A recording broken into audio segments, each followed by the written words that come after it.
star, baby. I'm a star, baby. A real star, baby. A real star, baby. See me from afar, baby. Oh, y'all who ain't heard. But yeah, Lord, man, I appreciate you coming, bro. So like I was telling you behind the camera, man, like when we shot this documentary, I had really just moved to Dallas. I want to say it was within my first year moving to Dallas.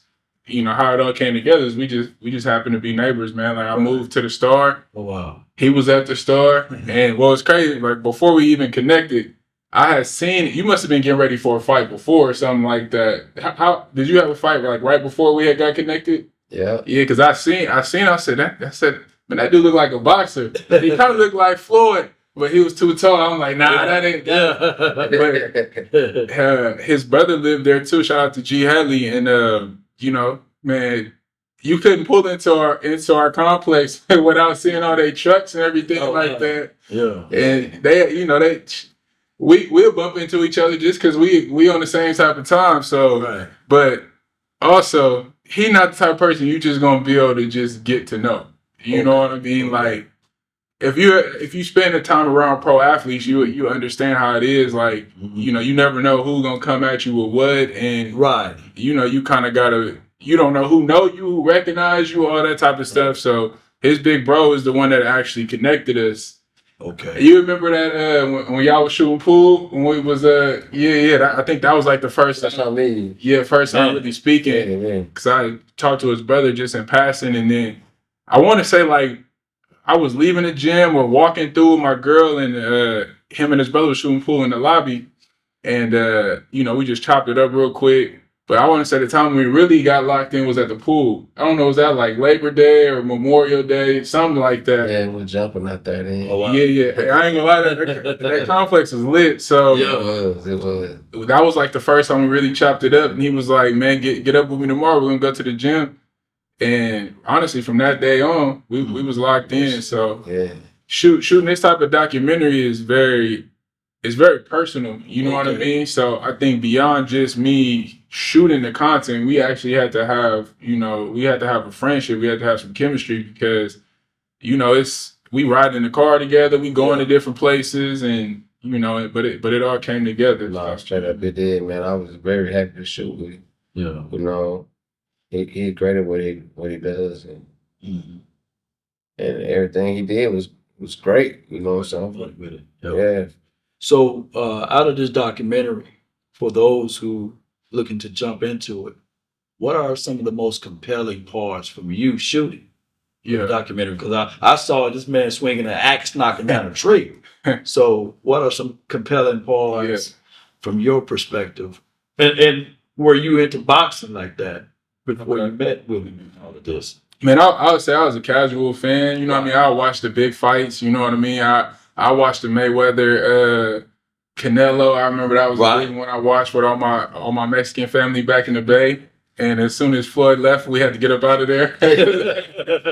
So I watched them big fights. I boxed trained. I didn't fight no competitions or nothing, but for a short period of time in the 5th grade, 6th grade, around that time, just for conditioning. But but I'm competitive myself. Right. You know what I mean? So what I would say, and I've been around a lot of pro athletes, a decent amount. What I would say about Hatley, man, is I ain't never been around nobody who trained how he trained. Okay. Like you got pro athletes, and I understand what that work ethic looks like. But when you're talking about fighters are at the apex. They're at the top of pro athletes when it comes to athleticism, conditioning, the type of work that they do. Because that's one thing that everybody think that they can do, right? It's fight, box, you know. Everybody always, when they start young, you can see them thinking that, hey, I can knock out the greatest. We got Muhammad Ali behind us, but I'm the greatest. That's what most people think that they can't do, right, bro? Yeah. But he know for himself through experience. Mm-hmm. You know, after watching for so long, it make you fall in love with the sport. Mm-hmm. And being around it for so long make you fall in love with the sport. That's why he boxing now. Okay. Yeah, look, I'm 30, man, so I ain't starting no boxing career. It's different. But I've sparred, you know, a handful of times over the last 6 months and trained and stuff like that. But I'll tell you like this, like I mean, he been boxing his whole life. So if you think you gonna just walk up on a pro boxer, it's just like basketball, right? Like if you get around the highest level of basketball players, one of the biggest things you notice is that they make way more shots than the average, like than just a college player or a high schooler, because it's muscle memory. Correct. You know what I mean? I seen a video of Dr. Jake is still done.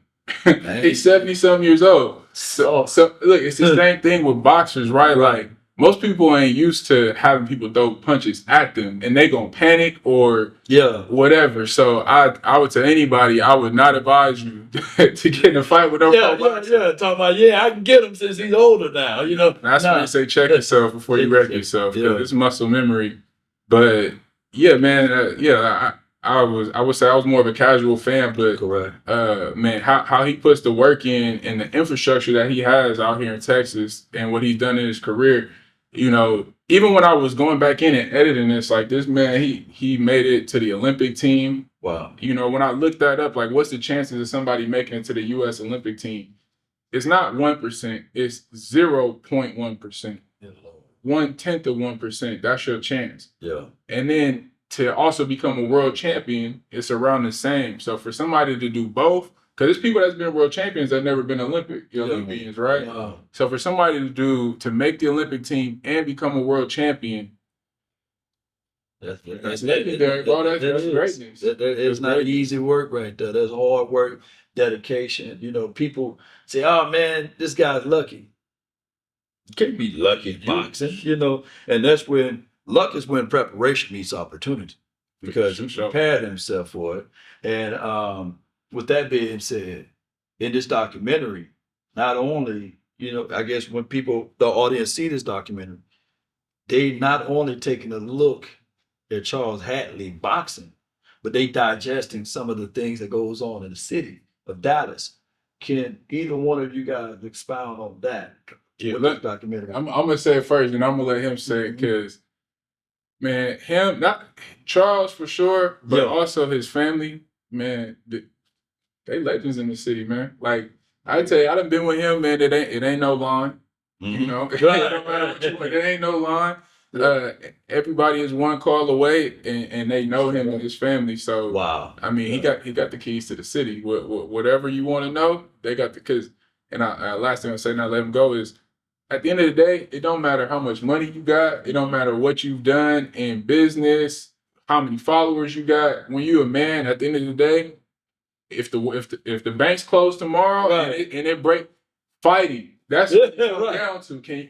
If we in a room and we got a conflict and we got to fight, like it don't matter about your money. What can you actually do one-on-one? And I think that's why people love somebody like Mike Tyson. They love fighters because you know they love the MMA fighters. They love boxers, and they're revered because. You could be the Prince of Saudi Arabia. You could be the President of the United States, but you don't feel confident in your handwork. You don't feel confident if I get into it with this dude, like I'm walking out of here and you ain't. And I think that's why people respect fighters so much. Man, I always had to sit on my back, bro. That family, I always had to sit on the back, you know, on our back. So, I mean, like you said, the name holds weight in the city. Hatley. You say you Hatley. You can just be out somewhere and they be like, Hatley. You be out. You can be out at a restaurant and they might ask me for my name. And I might say, you know, if I put an order in, they'll ask you for your name. Order. I might say Hatley. They say, you know, when they call your name out loud, Hatley. You gonna see, baby, a couple people look at you and make sure you So nah. But man, that helped me out a lot in life and boxing and all. The construction, the horse racing, the cow, the chickens, everything, bro. You know, I experienced it growing up in the city. No, I did. So it's like I'm in the hood, but my family was good. It was wealthy. My grandfather, he made sure the family ate good. Right. So the city knew that Hatties was eating good. You know, no matter what we did, where we was at, they knew no matter what. If his name was Hatley, he was all right. You know. He got a huge family too. I got a big family, bro. Who's your mentor and mentees? Like, how do you coordinate your style? Because I saw, you know, Jordan left up out of here and just to be, transparent with everything. You guys have fun. Right. I mean, I love you. You know what I'm saying? Right. I love you back. I love you more. Yeah. And normally men don't talk to men from this particular new era like that. They don't get a chance to see that type of interaction. What's your thoughts on that, bro? The brotherly love, I've shown them guys so much. So much in the boxing world. Right. And I feel like when they call me and ask me questions about life questions, not boxing, life questions. Life. Yeah. I'm able to answer some questions for them. So, sometimes you need that. Me, did I have it? My brother. Okay. My father talked to him, my grandfather did. But OG, I don't know if I had an OG. I had a lot of OGs for real. Right. That would give me the game. But my OGs became maybe the last 5 years. Really came into my life. Okay. And helped me out with life. Same what I'm doing with them, but I'm doing at an early age. They know I experienced a lot of things in life. It's like passing the torch. Passing the torch, right. Baton over to them. Right. And then they're going to do it the same way on their end. That's dope, man. That's dope. I want to ask you this too. Both of y'all can jump in on this. They say Philadelphia and Pennsylvania is a boxing city and all of that. What is Dallas? What is Dallas? Or what is Texas in general? Is the state of Texas, is it a boxing community? Well, let me ask you this question. Break it down, bro. Where have the biggest fights been held at? Uh-oh. I mean, I'm not saying in the day. Back in the days, but currently, yeah. Here, right here. Yeah. Yep. I mean, Floyd Mayweather, Mike Tyson, Spence, all them big fights were there, Y'all hear that East Coast? Y'all hear that West Coast? It's over here. It's over here now. What's your thoughts? Because how long have you been in Dallas? 2021. So just like you 4 said, years. so that's 4 years. So you got a chance to see differences between different climates, different areas, different let me say, I put this out there, trends and things like that. So what do you see shooting this documentary of how much the sport is really gravitating to the state of Texas in boxing? For sure. So, I mean, I grew up on the West Coast in the Bay Area. So, I mean, we got Andre Ward, Devin Haney, dad is from the Bay, but I don't know if because I wasn't in the community, but I definitely don't. I don't know. California got some good boxers, but I don't think it's like a boxing state. Plus, the state it's so many different things going on. Northern California, Southern California, but Texas is a fighting state for sure. I think it fits the identity of what Texas is. They got the venues, they got the people that want to put the money up. Right. And, man, see, the thing about Texas, what I learned about boxing is like, Texas will use boxing and business and mix the two. Like where he had his fight, that event. I mean, I don't know all the details because I was more on the background on the fighting side, but I think it was like a corporate event, right? Like put on for a company. It was a black tie event. So you got other businesses that are coming together. The fighting is the entertainment, but then it's business behind the fighting too. And it was a title fight. So I don't think you really see a lot of that. And you definitely don't see that in a lot of other states. And Texas put the one with the two and they make it work. Yes, indeed. But maybe 10 years ago, yeah. Yeah. With straight football, but maybe basketball, but we were known for only football. On that, I think you should speak about like one thing I learned through this documentary is how much y'all innovated the sport of boxing. Yeah. You know what I mean? Yeah, I don't like to brag. I don't like to be boastful because I thought about that when y'all were talking about it. Boxing we're a boxing state. Yeah. But it's like my family, my dad, however you want to say it, we made it back to being a boxing state, boxing city.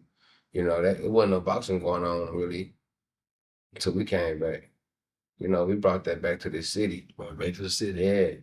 Yeah, we did. But from the look up, we did a great job. Yeah.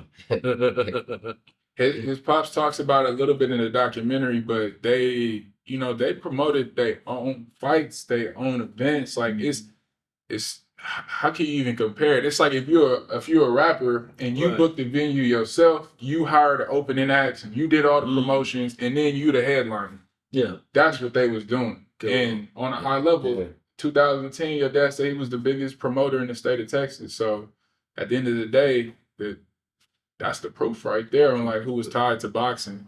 And obviously you got some good fighters, you know, you got other great fighters, but from what I learned going through this documentary, I'm sure some stuff I don't know, but I mean, they stamped it. They was doing it independent from the ground up, like how Baby built Cash Money. Right. That's how they was hustling and building they put their name in boxing and building up the promotion, building up the brand to the point to where he was able to go to Australia. Yeah, wow. I mean, he being humble, bro. He did a lot. He did a lot in the sport. I did. I've done a lot. I fought the biggest fighters in boxing. Correct. I fought them and beat them. They say everyone have a reason, but results are what matter. And the influencer of all of this is the Hatley. You know, the Hatley team. And you can probably name every great boxer that come out of the state of Texas that been somewhere in this proximity. Or probably been in this very much so ring right here. That's dope, man. Man, and also the people that you see on TV, from the Roy Jones to the Sean Porters to, I mean, you name them to the Floyd, they know who he is. Yeah. Adrian Broner's, like, you could look up his YouTube as well. Another thing I learned, I mean, this man dropped out of high school to box pro. Come on with it. You know what I mean? Yeah, so it's hungry determination there. What LaMelo Ball did, he dropped out and went straight pro. I mean, when did you start going to school to fight full time? My last semester in high school. Right? Last semester, I was talking about to walk across. You really? But I was like, I want to the Olympics, bro. I want to win this Olympics. So I was like, which one I want to do? I want to go to school, but I was taking homeschool. Right. But, you know, home doing the work. Like, I already don't want to go to school. Right. So they let me do it at home. Daddy, you going to do it for me? Mom, you going to do it for me? Come on, y'all do it for me. So I'm like, man, I want to try and put me in the gym. You know, so. Yeah, and you know. It did good. So it did good for me. It did good for me. I'm not one of them like, man, drop that because I just wanted to drop out. It was for a reason. For a reason. Yeah, the Olympics. I was traveling so much, man. Yeah. And I was missing so much of school. So I was like, let me take homeschool. Okay. That's and it ties back in. Like I said, the results are what matter. Yeah. You got the results, man. And it speaks for itself. And man, like this kind of wrapping this thing up, like, hopefully, because he has another documentary that was done chronicling all of that, a lot of that upbringing, that journey through the Olympics. And he got another videographer, and I don't know, man, it got to a point where we was like trying to do a full life story because there's so much history. And the footage I have is from, more current time, but there's, a decade of work that got put in, if not more. I mean, for sure more, another 15 plus years before I even met him of work that he put in. So hopefully we can get that footage, man. We got another videographer who worked with them, and it's just his footage is at a point now where it's so old it can't stand alone by itself. Right. And I don't know, man. Like some people, I get it because when I did this, man, it's an investment of your time, it's an investment of your money, it's an investment of your focus, but we need that footage, bro. If we could get that footage that he got and put it together what we got, then we could really turn this into a full series. It could be, documenting what that looks like to go from the amateurs, because I mean, one of the top most decorated amateurs. We didn't dive too deep into that in the documentary, but I mean, like, what was your ranking amateurs?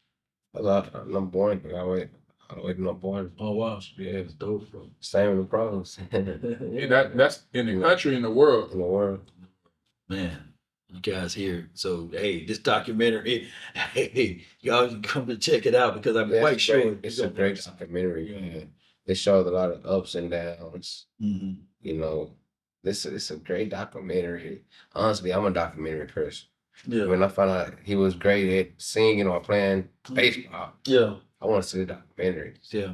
See the life stories behind the scenes stuff. Yeah.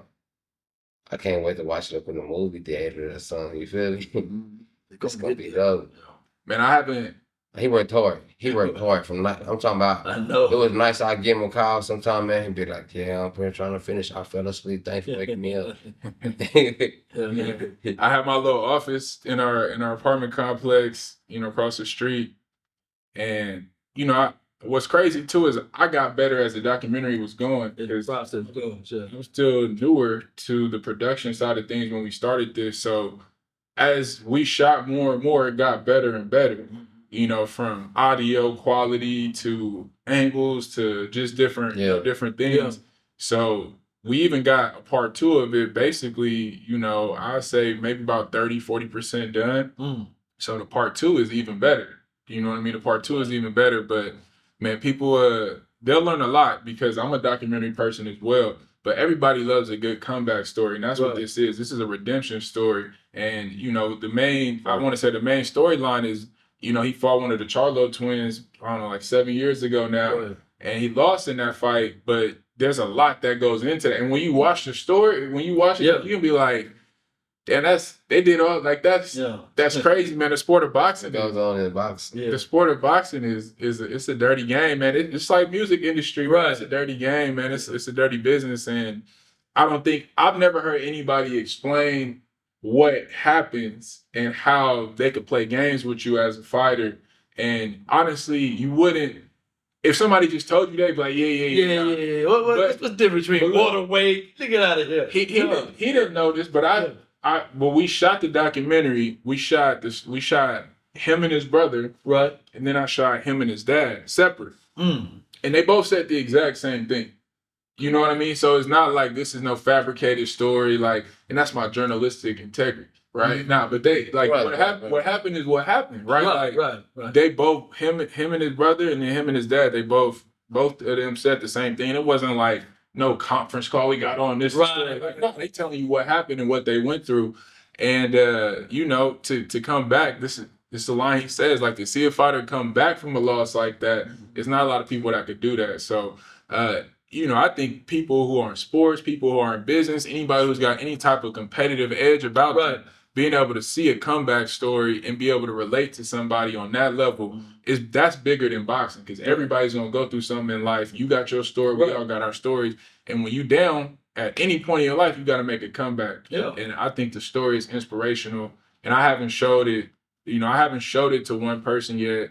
I think people are more surprised at how good it actually is. Mm-hmm. And, it's like, man, that's like a real documentary. It's like, it is a real documentary. People tell you, like, oh, you about to play boxing? You're like, oh, it's like a real documentary. It's like, that's like a backhanded compliment, but, I know what you mean. You know what I mean? Like, you're not, when you look at us and you see what we put together, you're not expecting that. You know what I mean? So, man, the next move going to be the best move. So, they could watch it on wheelhousebrandco.com.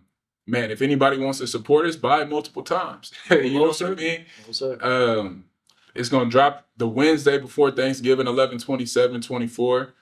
Because I know people going to be sitting at home. Everybody going to be off that next Thanksgiving Day. Come on with it. You know what I mean? Some people might be off that Wednesday. A lot of people off that Black Friday. It's an hour and 15 minutes, feature length. So, everybody got an hour and 15 minutes. You're going to spend that scrolling on your phone. So, one thing I know is, like, there's people in my life who I know got something going on that I could do a better job of supporting. And I think we all got that, right? We all don't support, that person we know that got something going on enough. Mm-hmm. And how you can support us is buy the documentary. It'll cost you less than lunch you're going to spend the next day. Oh, no, it's definitely a great documentary for them to see. Boxing, the life of a boxer. Yeah. I think they should buy it and buy it and buy it and tell more people to buy it. Buy it again. So here's what I'm going to say. It says, yea, do I go through the valley of the shadow of death, or yea, do I go through. Yeah. It don't say, yea, do I stay. Yeah. A lot of people, when they're in pitfalls or they fall, they stay there. But no, life is about continue to push forward and continue to move. And even if, look, my guy say this all the time, Les Brown, give him his flowers on this. Even if you fall, try to land on your back, because if you can look up, you can get up. So with that mindset, and this documentary is going to be a wonderful recipe, man, of straight determination and a comeback redemption story that you guys will be able to see all together. That part.